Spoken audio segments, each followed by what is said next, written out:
Jean-Michel Vernochet, bonsoir. Bonsoir. Nous allons vous questionner à présent sur la caporalisation du monde, la restriction des libertés qu'on enregistre en France, et pourtant la fin de la clope au comptoir. Est-ce que c'est quand même pas un grand progrès pour la France, pour la santé des Français? Oui, apparemment, ça peut être un progrès. C'est vrai qu'il y avait des excès, et les excès, il faut les canaliser.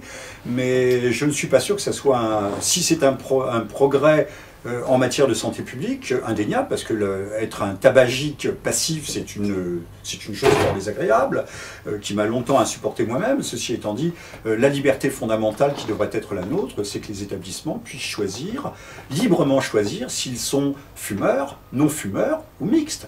Bien sûr, les établissements mixtes, en préservant la salubrité des locaux des non-fumeurs. Mais je pense que c'est une question fondamentale de liberté. Tout de même, est-ce que c'est même pas le devoir numéro un d'un État de veiller à la santé de ses concitoyens? Oui, mais on se retrouve dans un cas qui ressemble un peu à la prohibition des années 20, de la prohibition américaine. Peut-il y avoir une interdiction totale? Après tout, chacun est libre de son destin, chacun est libre de sa santé, donc chacun doit pouvoir exercer sa responsabilité vis-à-vis de lui-même, vis-à-vis des autres, bien sûr, mais vis-à-vis de lui-même aussi. Or, chacun, et cette responsabilité, c'est l'essence même de la liberté.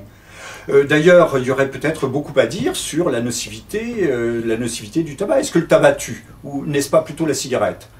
Qu'est-ce qui est nocif? Personne ne nous a dit toutes ces dernières années, puisque autrefois nous produisions en France du tabac. Nous avons abandonné les tabacs bruns pour des tabacs qui venaient de Virginie, notamment des États-Unis. Ces tabacs étaient rincés avec différentes substances odoriférantes, de sapidité, que sais-je, et parfois même rincés dans des mains d'opium, ce qui accroissait le caractère de dépendance. Or, tous ces adjuvants, les papiers, les filtres, ne sont-ils pas pour quelque chose dans le caractère malsain, dans le morbide de la cigarette? C'est pour ça que je disais tout à l'heure, qu'est-ce qui tue, la cigarette ou le tabac? Tout de même, on sait que 15% à peu près des cancers aux poumons sont dus uniquement à la cigarette. Si on regarde le chiffre global, est-ce qu'il ne faudrait pas dénoncer plutôt la chimification de la planète plutôt que le tabac qui semblait la victime expiatoire par idée? Par essence, et je vous dis encore une fois, ça cache une restriction des libertés, une tendance générale, puisqu'on sait déjà que des mouvements se dessinent pour faire interdire le vin. Il y a déjà, le vin, il y a déjà une mention pour les femmes enceintes. Demain, on nous mettra des grosses étiquettes, le vin tue, ils vont finir par nous tuer tout court. Puisque de toute façon, comme je dis, nous sommes tous condamnés à mort, il faudra bien mourir de quelque chose. Alors sur la nocivité du tabac, il faut quand même, et le cancer, il faut constater que le tabac tout d'un coup devient nocif après 1945. Alors on ne va pas rentrer dans un débat médical, de se demander pourquoi avant le tabac ne tuait pas, tout d'un coup le tabac se met à tuer. J'ai quand même une explication, qui vaut ce qu'elle vaut. Pour avoir effectué une fois dans ma vie un voyage à Cuba, j'ai vu des vieux de 95 ans qui fumaient des barreaux de chaise comme ça. Ces gens en fument 4 ou 5 dans la journée, visiblement, ils ne sont pas bronchiteux, ils n'ont pas le cancer. Peut-être, dirons-nous, ils fument bio. Bon, c'est une chose, mais je pense que le tabac, qui est nocif, qui est effectivement nocif de par ses goudrons, de par ses composés, n'est en fait qu'un cofacteur. Et que derrière le tabac se cache peut-être une maladie beaucoup plus grave, mais dont on ne veut pas avouer, parce qu'il y a une responsabilité énorme, écrasante de la part des pouvoirs publics, qui est l'asbestose, la maladie de l'amiante. Il faut savoir que jusqu'à ces dernières années, dans les plaquettes de frein des automobiles, tous les citadins respiraient des particules, de fines particules d'amiante. Il y avait de l'amiante partout. Il y avait des dessous de plats qu'on mettait sur les gazinières qui étaient en amiante. Donc nous avons tous respiré de l'amiante. Alors peut-être que le cancer, tous ne développent pas un cancer du poumon après avoir respiré des fibres d'amiante, mais certainement que le tabac, en tant que cofacteur, permet l'accélération, le développement de ce type de cancer. Notons, et je m'arrête ici, qu'aujourd'hui les médecins parlent du développement à caractère épidémiologique des cancers, de même des maladies dégénératives, comme l'Alzheimer. Alzheimer, on a dit que c'était le vieillissement de la population, mais là, l'explication commence à faire long feu.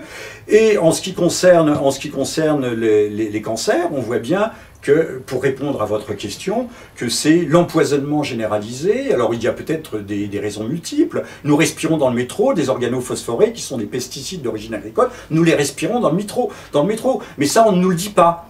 Est-ce que vous pensez que ça fait partie d'une standardisation de mode de vie planétaire, de l'hygiénisation de la planète, Également, je veux dire très méchamment, de la course au profit. Les altermondialistes et les tenants de M. Beauvais vous parleraient du productivisme. On veut gagner toujours plus, produire toujours plus. Quand je suis né, un quart de la population française travaillait la terre. Nous avions plus de 4 à 5 millions d'agriculteurs, de paysans. À l'époque, on pouvait parler de paysans encore.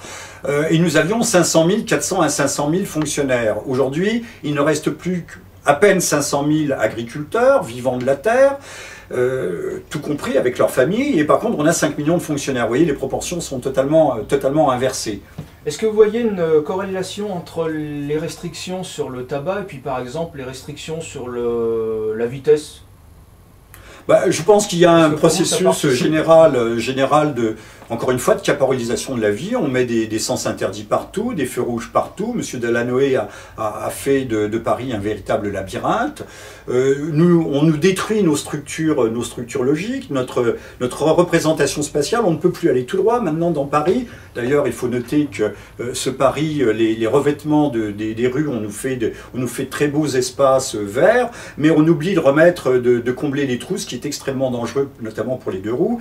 On oublie de combler les trous qui parsèment la chaussée. Maintenant, vous arrivez dans une rue qui va tout droit, tout d'un coup, boum, sens interdit, puis on voit que 50 mètres plus loin, c'est de nouveau dans le bon sens. Donc on est comme des rats, nous sommes comme des rats dans un labyrinthe.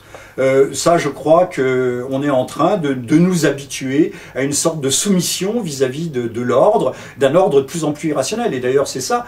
Si l'ordre était rationnel, on s'y soumettrait peut-être volontairement, mais là, on nous dépouille petit à petit de notre libre arbitre, de notre responsabilité. Je signale qu'en Hollande, il y a une ville où on a supprimé les feux rouges, et il y a beaucoup moins d'accidents qu'auparavant, parce que chacun assume sa responsabilité et s'arrête au carrefour. Bien. Monsieur Vernochet, merci. Eh bien, écoutez, merci à vous. C'est un thème que l'on pourra reprendre une prochaine fois. Et puis nous attendons donc les questions de nos auditeurs, enfin si je puis dire, de notre lectorat, sur YouTube, qui peuvent, par l'intermédiaire du Globe, s'adresser à nous et faire un certain nombre de remarques. Je crois que c'est un sujet qui sera important à reprendre, puisque, et là c'est un scoop que je vous donne, je pense que M. Delanoë sera réélu. Il sera élu parce que son alter ego de l'Élysée en a décidé ainsi, et que la candidature de Madame de Panafieux n'est qu'une candidature écran. On a choisi contre M. Goasguen une personnalité justement suffisamment falote pour permettre la réélection de M. Delanoë, qui va continuer à transformer Paris en une ville totalement invivable.